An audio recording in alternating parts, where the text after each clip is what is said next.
Hey guys, what's up? And today I'm gonna do another mini albums review where I talk about albums in a rather simplified way. So today I'll be talking about 5 albums. The first 2 albums are rather simple and straightforward.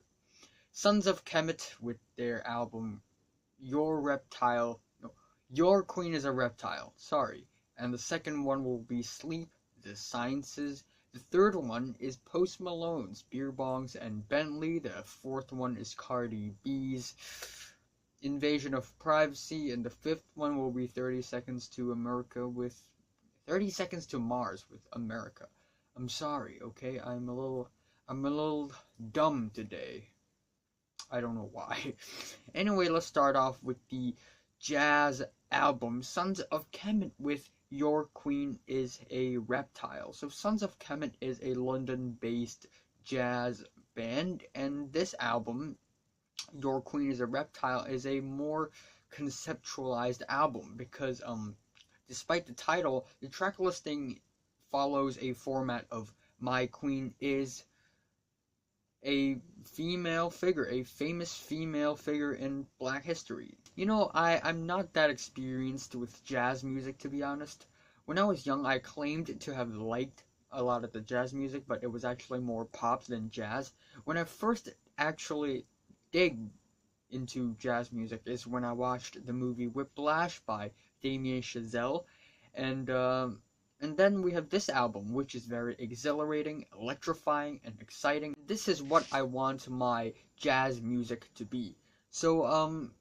This album, man, it's really impressive. First of all, this album has these spoken word passages, seasoned somewhere towards the beginning and towards the end. And those spoken word passages are really aggressive and they're also sort of political, especially in the album opening track, My Queen is Ada Eastman, which is a very exciting album opener in my opinion. But when the spoken word passages comes, it starts to get a little odd, but not necessarily in a bad way. One of the lines in that spoken word passage is really aggressive. Fuck this, fuck that, fuck the Tories. Now, I don't know a lot about the UK politics, so don't ask me anything about that, but I've heard the Tories being referenced in a few songs before, so you decide. I'm not gonna go too much into politics. Uh anyway, putting that aside, the music itself is really amazing. First of all, the chemistry between all these bassist, all these saxophone players and drummers, they have great chemistry. When they're doing an improv, it still sounds very good. And that's one of the most impressive things about the album. And of course, the rhythms, the grooves, they are really excellent. They're quality. And there are horns on this album, saxophones, and 2 drums. And there's also a lot of polyrhythms that is applied in this album. I think that's also really smart. And there's also a lot of parallels between this and African music, of course. Going into the track list, My Queen is Harriet Tubman is my favorite track of them all because the drums are super fast-paced and exciting, and the horns are darting left and right, and overall the thing's just really catchy and it just catches your attention. And the track Nanny of the Maroons, or Nanny of Maroons, it's a more old-sounding track that still, despite it sounding old, it's still very captivating and fun.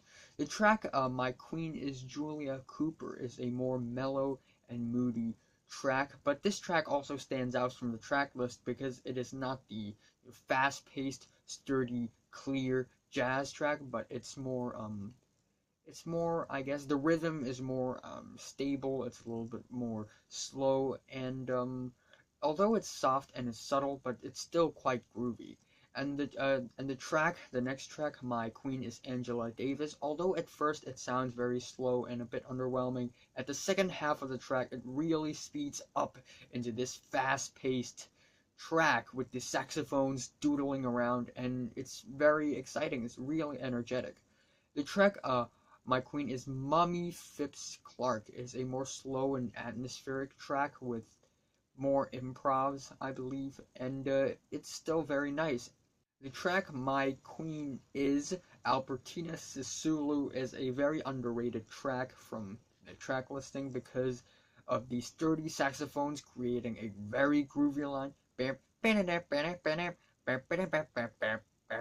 the track My Queen is Doreen Lawrence is a pretty nice ending to the album. You know, again, the spoken words, but the horns are also really grand and ambitious on this track. I'm digging it. And overall, this is a very fun, electrifying, and exhilarating album.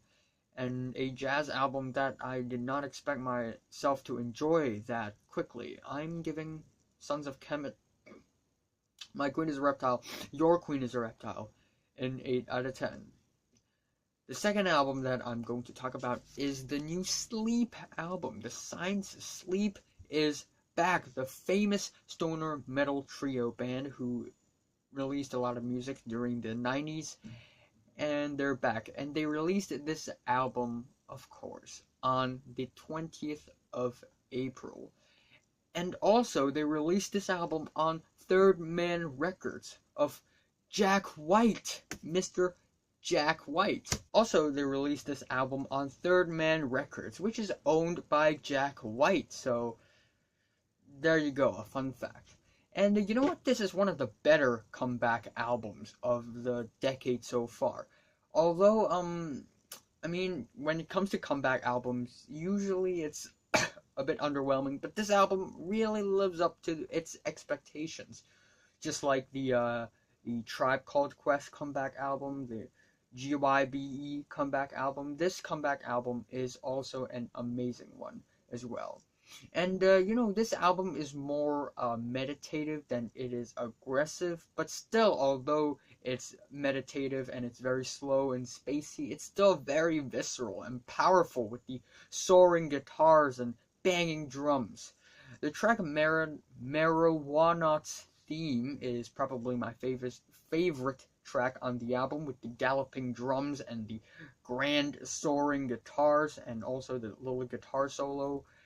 I just love it, and the vocals are very chanty, although it sounds very one note, but it's still very powerful. And I just really love the setup of the track. It just really builds the tension.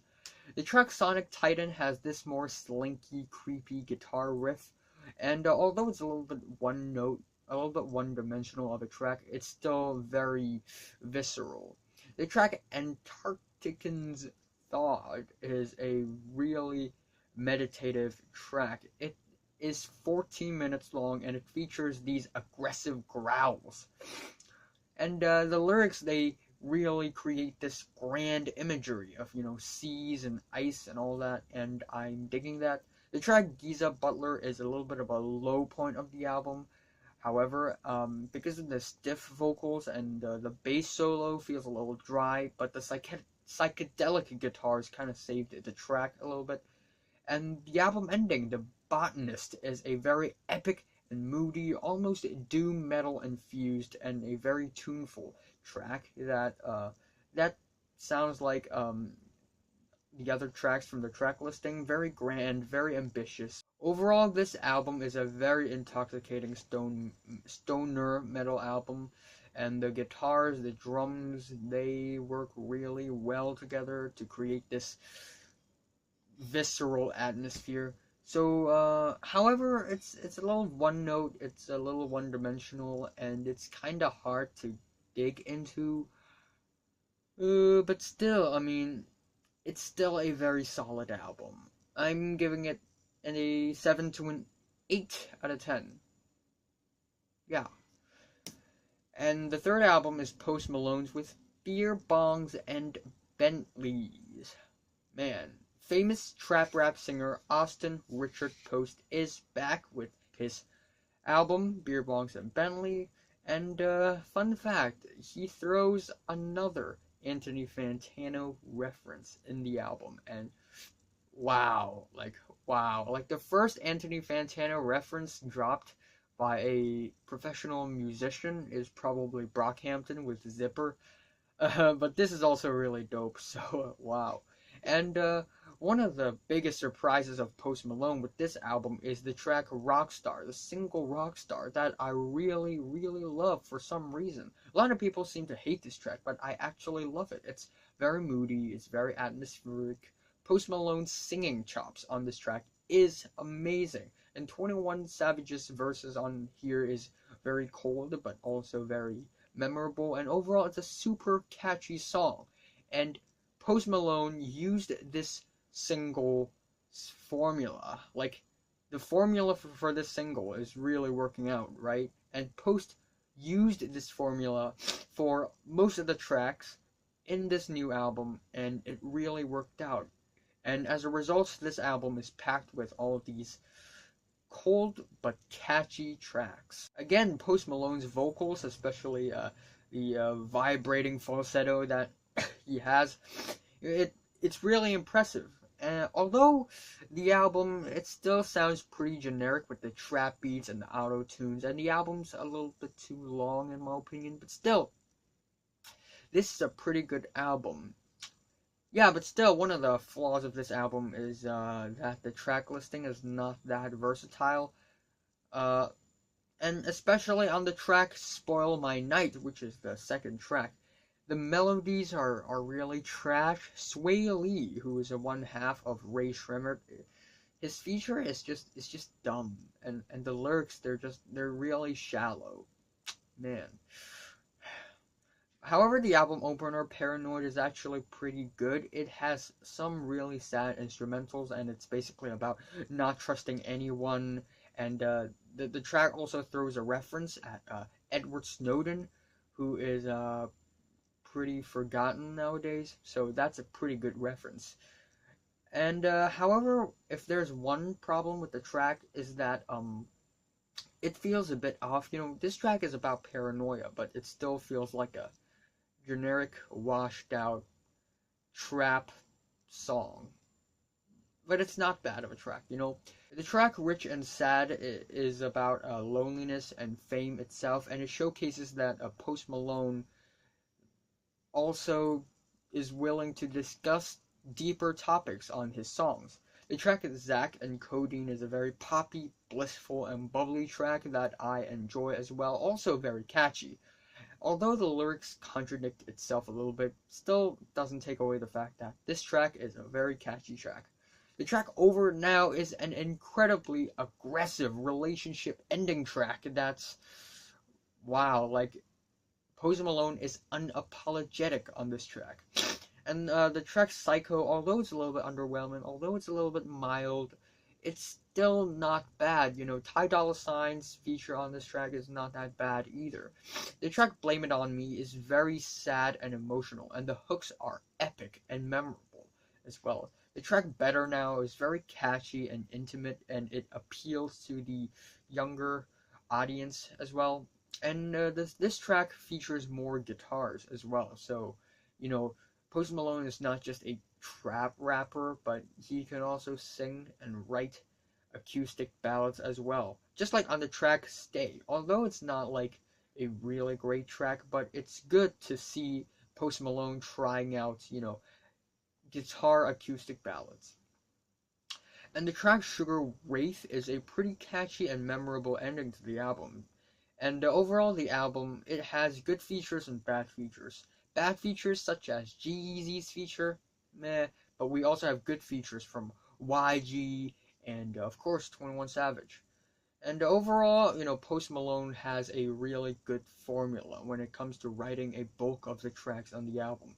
So, this album's pretty impressive. The best track is Rockstar, and the worst is Spoil My Night. I'm giving it a 7 out of 10. The fourth album to talk about is Cardi B's new album, Invasion of Privacy. Cardi B, LeBronx, formerly a stripper, now, or lately, a TV star, and now a rapper, also known as cardiovascular bronchitis. Yeah. Oof. Short for Cardi B. Yeah, just kidding. This album is not that bad. It doesn't sound as terrible as I have anticipated before I listened to this album. And this album is a pretty consistent album, although, the trap beats, the generic, the basic trap beats are still present in this album, but it still doesn't take away the fact that Cardi B's personality is incredibly fun and incredibly magnetic as well.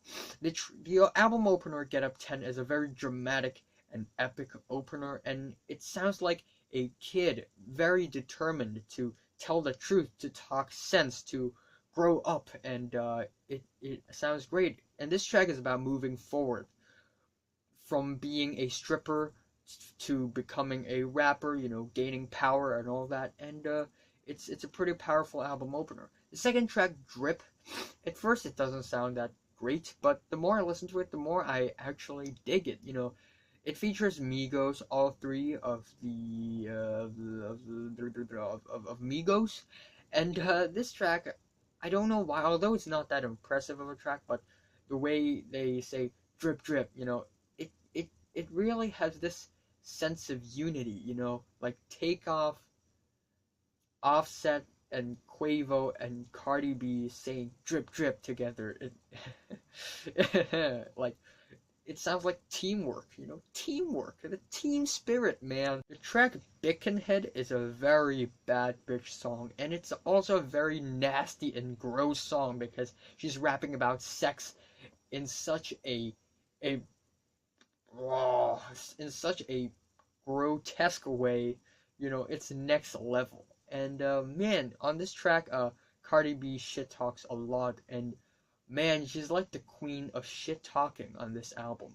The track Bodak Yellow, although it's a cold banger, it's pretty underwhelming, and the spacey beats, they sound more like, like royalty free beats than actually like thoughtful, well written beats. So it's a kind of a letdown, to be honest.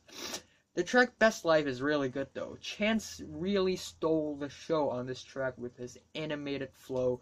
I'm living my best life. The track Be Careful is actually pretty nice, although I didn't like it the first time, but it really grew on me. I just love the cheeky, cutesy instrumentals of the track. And, there are also a few pretty nice tracks, such as I Do, the album ending, although it's not, like, mind-blowing or innovative or anything, but SZA's vocals on this thing, again, amazing. SZA's vocals has been amazing for, like, ever. And, this track is actually low-key catchy. I'm not kidding. And, the track Through Your Phone, it's not epic, it's not great, but it's actually not bad. The lyrical concept of this track is about, taking revenge, so it's a little darker. And however, if there's a bad thing about this track, is the chorus. I don't know why, but it reminds me of like Miley Cyrus's Wrecking Ball. And the track, I like that. I like that. I dig that. It's a Latin styled rap track that's really fun and dancey, and I kind of like that. But there are also a few underwhelming tracks in this album as well, such as She Bad, She Bad, She Bad, She Bad, She Bad. That is the track with the YG feature. YG's an amazing rapper, by the way, but this feature is a little mild. But I still love how, YG's delivery on this track is kind of chopped up. It's kind of creative, but still this track is eh.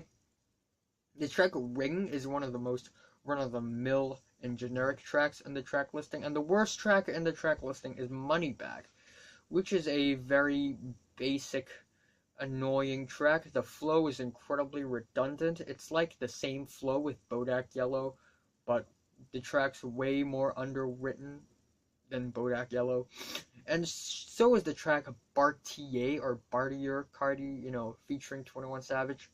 Also, it's not that special a track, despite it being one of the most popular tracks from Cardi B. But overall, still, this album is not that bad of an album. The beats are mostly spacey, which is kind of weird. It feels like Cardi B didn't intentionally make the beats spacey. It's just normal. I don't know why. The lyrics are incredibly nasty on this album, just like how notorious New Yorkers talk, you know. And yeah, I've never been to New York, so I don't know how people in New York actually speak. My friend has been there though. Although this album is full of like, basic trap beats that feels kind of generic and average, when you dive into the details of this album, it's not that bad. It's not that bad. There are a few catchy moments on this album. You know what? A 6 out of 10. And then, of course, we have the last album. I reserve it as the last, and usually it's a very terrible album. Gosh, it's awful. Gosh, it sucks. And that is the 30 Seconds to Mars album, America. I didn't prepare for this, reviewing this album at all. Like, I didn't write any notes down. I'm just gonna talk impromptu. This album, it's just loaded with the most average, the most dime a dozen, the most generic pop tunes ever. And it has some of the least intriguing melodies and hooks in the year so far. And as much as I try to get into the details of this album, to, listen to the tracks individually, I just can't help but feel like this album is just an album full of the same track, which sounds pretty much the same, with the, epic wannabe epic vocals, with the very generic, washed out, and uninteresting synths, with the pretty much almost non-existent guitars, and the drums as well is incredibly forgettable. Are there drums on this album? Wait, I don't know, man. I mean, Jared Leto is a good actor, but when it comes to music, I don't know why. And then, oh yeah, there's that ASAP Rocky track, One Track Mind. I mean, that's just the most average, generic, like, pop rap track ever, and it doesn't like live up to the bar either. It's just plain unoriginal and plain forgettable and bland as well. I don't know why, but it feels like 30 Seconds to Mars is trying to appeal to the mass audience with all these, lowest common denominator pop sounds. And it feels like 30 Seconds to Mars, the band, is trying to make like a social political statement about how fucked up the USA is right now. And I get it, the USA, there are things about the USA right now that's pretty fucked up, not gonna lie. But the way it's presented on this album, it feels more awkward and cringy than it is impactful and influential. So I really can't, talk about any track individually on this album. I really can't, because every track sounds pretty much the same. Yeah, one of the worst pop albums of the year so far, really. I'm sorry if I've offended anyone, and with all due respect, I'm not digging it. I really don't care for this album at all. I'm giving it a 3 out of 10. So, have you listened to all of these 5 albums? From 1 to 10, how much did you rate it? Like if you like it, hate it if you hate it, and subscribe if you want more.